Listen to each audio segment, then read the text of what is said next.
ಅವನ್ನ ಮಾತಾಡ್ಸಿದಾದ್ಮೇಲೆ ನಾವು 3 ಜನ ದೇವಸ್ಥಾನದೊಳಗೆ ಹೋದ್ವಿ. ನಾರ್ಮಲ್ ಆಗಿ ಶನಿವಾರದ ಹೊತ್ತು ರಶ್ ಇರೋ ಥರ ಏನಿರಲಿಲ್ಲ.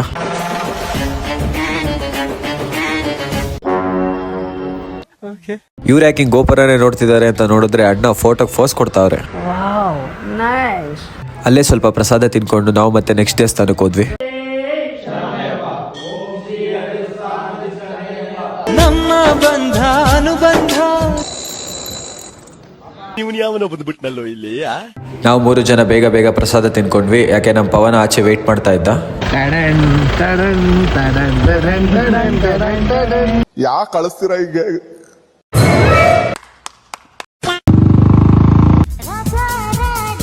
ನಮ್ಮ ಪವನ ಹೊಸದಾಗಿ ಕೋಳಿ ಫಾರ್ಮ್ ಸ್ಟಾರ್ಟ್ ಮಾಡಿದ್ದೀನಿ ಅಂತ ನಾವು 4 ಜನನು ಫಾರ್ಮ್ ಹತ್ರ ಹೋದ್ವಿ. ವರ್ಷಕ್ಕೊಂದು ಎಷ್ಟು ಮಾಡ್ತೀವಿ ಮಚ್ಚ? 8-9 ಲಕ್ಷ. ನಾವು 4 ಜನನು ಕೋಳಿ ಫಾರ್ಮ್ ಎಲ್ಲ ನೋಡಿದ್ವಿ. ಹಂಗೆ ವಿಡಿಯೋ ಕ್ಲಿಪ್ಸ್ ಹಾಕ್ತೀನಿ, ನೀವು ನೋಡಿ. ಆ ಕಡೆದು ಸೇರಿ 3 ಶೆಡ್ ಸೇರಿ ಅರ್ಧ ಹಾಕಿರೇನಾ? ಪವನಿಗೆ ಬಾಯ್ ಹೇಳಿ ನಾವು ಮತ್ತೆ ಬೈರ್ನಳ್ಳಿ ಕಡೆ ಹೊರಟ್ವಿ. ನೋಡವನು ಗೊತ್ತು ನೋಟ, ಆಡವನು ಗೊತ್ತು ಆಟ. ನೀವು ಇದೇವ್ರವರ? ಏಯ್ ಇದಾಲೇ ಕೊಡ್ಲಿಲ್ಲ ನೀವು ಬಿಡ ನೀನು.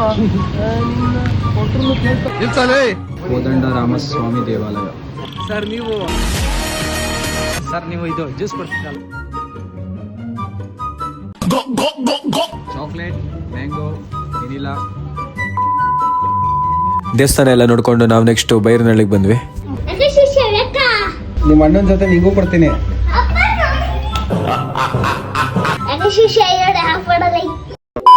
ಏಯ್ ಶಿಷ್ಯ ಅವನೇ ಬಂಡ್ಲಿ. ಶಿಷ್ಯ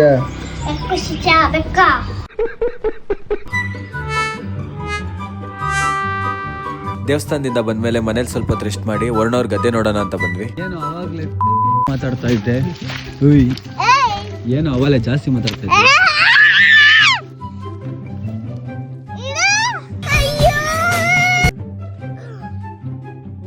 ಮಾತಾಡಿ ಇವಾಗ.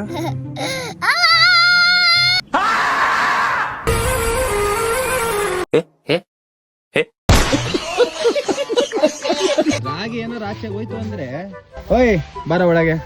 ಓಯ್ ಅವಲ್ಲ ಟ್ರೀಟ್ಮೆಂಟ್ ಸಾಕಾಗ್ಲಿಲ್ವಾ? ಏನವೆ? ನಂದೊಂದೈತೆ, ನಿನ್ 3 ಐತಾ? ಅಯ್ಯೋ ಡಬಲ್ ಮೀನಿಂಗ್ ಸರ್.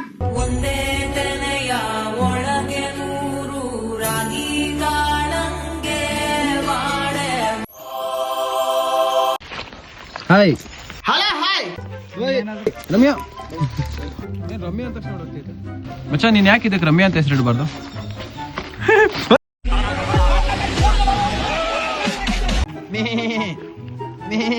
ಯಾವ್ದೋ ಬಿಟ್ಟಿಗೆ ಕುಡಿದ್ಬಿಟ್ಟು